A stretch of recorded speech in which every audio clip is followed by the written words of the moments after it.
Senior journalist రాజకీయ విశ్లేషకులు సత్యమూర్తి గారు లైవ్ లో సిద్ధంగా ఉన్నారు. నమస్తే అండి. అట్లాగే ఇటు టీడీపీ పార్టీ అధికార ప్రతినిధి శ్రీనివాస్ చౌదరి గారు కూడా లైవ్ లో ఉన్నారు. మరి కాసేపట్లో జనసేన పార్టీ నుంచి రాయపాటి అరుణ గారు జాయిన్ అవుతారు. ముందుగా సత్యమూర్తి గారి విశ్లేషణ తీసుకుందాం. దీనికి సంబంధించి సీనియర్ జర్నలిస్ట్ గతంలో కూడా ఈ డిక్లరేషన్లకు సంబంధించి కావచ్చు, లేదంటే గతంలో అన్ని ప్రభుత్వాలను దగ్గరుండి చూసినటువంటి వ్యక్తి, ఏ విధంగా ఈ కూర్పు ఉంది బీసీ డిక్లరేషన్ అనేది వారి మాటల్లోనే తెలుసుకుందాం. సత్యమూర్తి గారు నమస్తే అండి. సార్, పూర్తిగా నిన్నటి నుంచి కూడా ఈ బీసీ డిక్లరేషన్కి సంబంధించి చర్చ జరుగుతోంది. అంటే అధికార పార్టీ వైసీపీ బీసీలను గాలికి వదిలేసింది, కానీ టీడీపీ గతంలో కూడా ఇప్పుడు కూడా పెట్టినటువంటి హామీలు, డిక్లరేషన్లో ఇచ్చిన పొందుపరిచినటువంటి అంశాలన్నీ కూడా నిరాటంకంగా ముందుకు వెళ్తున్నటువంటి పరిస్థితులు ఏమనిపించింది నిన్న డిక్లరేషన్ చూస్తే? మీ డౌట్స్ ఏంటి, దానికి సంబంధించి మీ విశ్లేషణ ఏంటి? ఇది బీసీ డిక్లరేషన్ అంటే తెలుగుదేశం జనసేన కాంబినేషన్ లో వచ్చిన బీసీ డిక్లరేషన్ నేను మొత్తం చూశానండి. ఇందులో ఏంటి అంటే మెయిన్ గా జగన్మోహన్ రెడ్డి ప్రభుత్వంలో ఈ నవరత్నాలు పేరుతోటి ఇచ్చారు. అవును, నవరత్నాలు ఏంటి అంటే అన్ని కులాలకి అప్లికబుల్ అవుతాయి.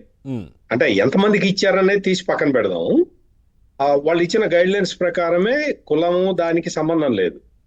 వాళ్ళు ఏం చేశారు అంటే జగన్మోహన్ రెడ్డి చాలా తెలివిగా ఏం చేశాడు అంటే నవరత్నాలు ఇస్తా అంటే ప్రజలందరూ ఏమనుకున్నారంటే ఉన్న స్కీములు ఇస్తూ నవరత్నాలు అదనంగా ఇస్తాడేమో అనుకున్నారు.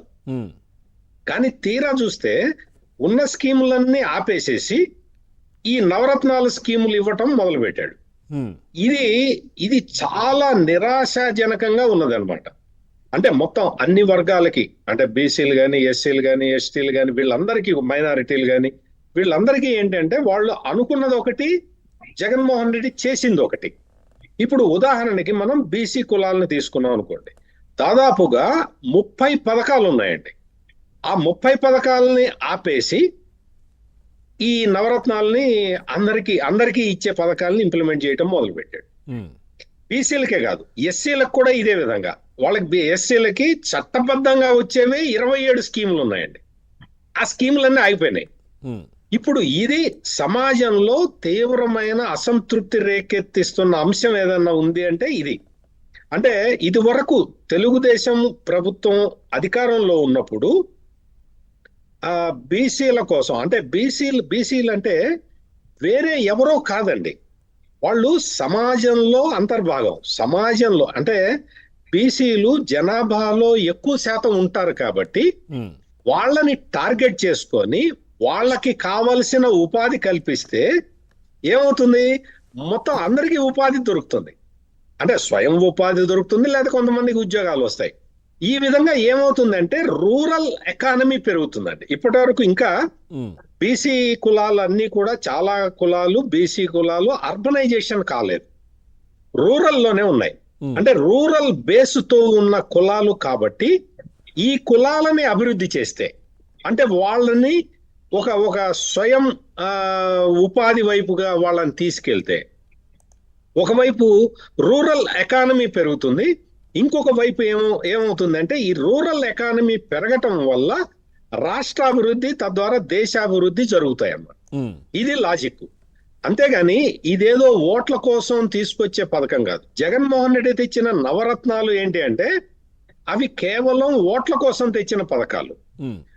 అవి ఏంటి, వ్యక్తిగతంగా బెనిఫిట్ చేసి, అంటే డబ్బులు ఇచ్చేసేది.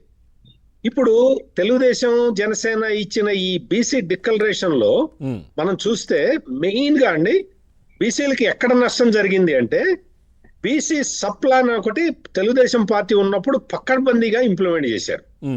బీసీ సప్లాన్ నుంచి ఆ నిధులు తీసుకొచ్చి ఈ స్కీములన్నిటికీ ఉపయోగించేవాళ్ళు. బీసీల్లో చాలా కులాలు ఉంటాయి. ఈ కులాలన్నిటికీ కూడా వీళ్ళందరూ కూడా ముందు నుంచి నేను చెప్తున్నట్టు వీళ్ళందరూ కూడా రూరల్ బేస్డ్ కులాలు, ఇవన్నీ అర్బనైజ్డ్ కాదు. అందుకని వీళ్ళల్లో చాలా మంది ఏంటంటే అగ్రికల్చర్ కూలీలుగా లేకపోతే ఇదిగా ఉండే అవకాశం ఉంది. కాబట్టి వాళ్ళకి వ్యవసాయం నుంచి వచ్చే ఆదాయంతో పాటు వాళ్ళ ప్రొఫెషనల్, అంటే వృత్తి సంబంధమైనవి, కుల వృత్తికి సంబంధించిన వాటిట్లో కనుక వాళ్ళకి సహాయం చేస్తే, ప్రభుత్వం సహాయం చేస్తే, ఒకవేళ అగ్రికల్చర్ సైడ్ సెక్టార్ లో దెబ్బతిన్నా కానీ వాళ్ళకి ఉపాధి ఉంటుంది. పైగా ఈ బీసీ కులాలు చాలా కులాల మీద సమాజం ఆధారపడి ఉన్నది. ఉమ్, సమాజం ఆధారపడి ఉన్నది. బీసీ కులాలు సమాజం మీద ఆధారపడలేరు. సమాజం మొత్తం బీసీ కులాలు చేసే కుల వృత్తుల మీద ఆధారపడి ఉన్నది. అవును అవును అందువల్ల ఈ కుల వృత్తుల్ని ప్రోత్సహించటం అంటే బీసీలని ప్రోత్సహించటం అంటే రాష్ట్రాన్ని అభివృద్ధి చేసుకోవటం. ఉమ్, అంటే ఇది ఒక సంక్షేమమే కాదు, ఇది డెవలప్మెంటల్ మోడల్ అండి. మీకు ఉదాహరణకి గౌడ సోదరులకి వాళ్ళకి ఈ టాడీ ట్యాపింగ్ కి సంబంధించిన పరికరాలు ఇవ్వటం, వాళ్ళకి బ్యాంక్ లోన్లు ఇవ్వటం, ఇప్పుడు ఈ రజకులు ఉన్నారు, రజకులకి ఇస్త్రీ పెట్టెలు లాంటివి ఇవ్వటం, దానికి కరెంటు సబ్సిడీ ఇవ్వటం, ఇటువంటి మొత్తం ఇప్పుడు మంగళ షాపులు ఉన్నాయి.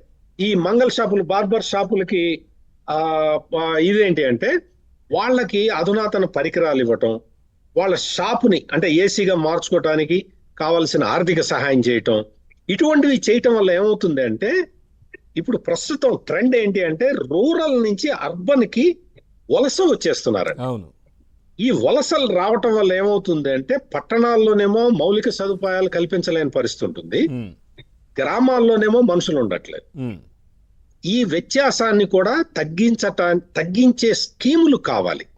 సార్. అంటే ఒకటి మధ్యలో వస్తున్నాడు, ఇప్పుడు గ్రామాలు పట్టణాల్లో కూడా లేరు, ఇతర రాష్ట్రాలకు వెళ్ళిపోతున్నారు ఆంధ్రప్రదేశ్ నుంచి. వెళ్ళిపోతున్నారు అంటే ఈ అర్బనైజేషన్ లో అది ఒక భాగం. అందరూ వెళ్ళిపోతారు. ఇక్కడ ఇప్పుడు ఆంధ్రప్రదేశ్ పరిస్థితి చూస్తే అక్కడ ఉపాధి దొరకట్లేదు కదా, ఏం చేస్తారు? అందుకని ఆంధ్రప్రదేశ్ లో ఉండే వాళ్ళందరూ ఏదో హైదరాబాదో బెంగళూరు చెన్నైయో వెళ్ళి అక్కడ వాచ్మెన్లుగా బతుకుతున్నారు. అవును అవును అపార్ట్మెంట్ల దగ్గర వాచ్మెన్లుగా ఉంటున్నారు. ఇది జరుగుతున్న సెనేరియో. అది ఈ సెనేరియోని రివర్స్ చేయాల్సిన అవసరం ఎంతైనా ఉందండి. అందుకని ఇప్పుడు ఈ తెలుగుదేశం జనసేన ఇచ్చిన బీసీ డిక్లరేషన్ లో కొన్ని స్కీములు చాలా అద్భుతంగా ఉన్నాయి. ఇంకొకటి అంటే బీసీ సబ్ ప్లాన్ తో పాటు ఇంకొకటి ఈ ఆదరణ అని ఒక స్కీమ్ ఉండేది. నేను ఇందాక చెప్పిన ఈ కుల వృత్తులకి వాళ్ళకి పనిముట్లు ఇవ్వటం. దానివల్ల ఏమవుతుంది అంటే వాళ్ళు ఆర్థికంగా నిలబడటమే కాకుండా ఇంకొక ఇద్దరికో ముగ్గురికో వాళ్ళ యూనిట్ లో వాళ్ళు ఉపాధి కల్పిస్తారు. అవును అవును అంటే ఆ ఊరు నుంచి సాటి బీసీలు కూడా వెళ్లకుండా అంటే పట్టణాలకి మీరన్నట్టు ఇతర రాష్ట్రాలకి వలస వెళ్లకుండా ఆగిపోతారు. అంటే మన యువత, మన చేతి వృత్తుల వాళ్ళు, మన బీసీలు మన దగ్గరే ఉండటం వల్ల ఓవరాల్ గా సమాజం మొత్తం అభివృద్ధి చెందుతుంది.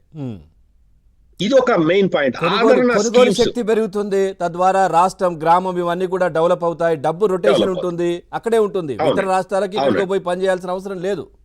అవునండి. ఇంకొక ముఖ్యమైన విషయం ఏంటంటే బీసీలకి రక్షణ చట్టం అండి. ఇది ఇప్పుడు చాలా అవసరం అన్నమాట.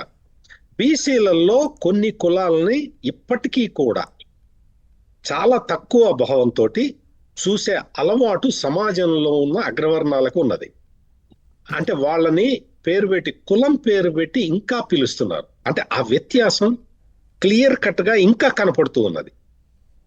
ఇప్పుడు ఈ తెలుగుదేశం జనసేన ఇచ్చిన ఈ బీసీ డిక్లరేషన్ లో బీసీలకి రక్షణ చట్టం అంటే వాళ్ళకి ప్రొటెక్షన్ కల్పించటం, అంటే కులం పేరుతోటి వాళ్ళని దూషించిన లేదు, వాళ్ళని ఒక చిన్న చూపుతోటి చూసినా కానీ వాళ్ళకి రక్షణ కల్పించాల్సిన బాధ్యత ప్రభుత్వం మీద ఉంటుంది.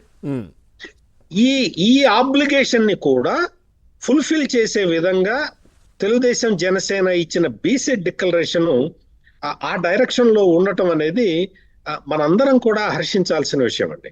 బీసీలలో ఏంటంటే రకరకాల కుల వృత్తుల వాళ్ళు ఉంటారు.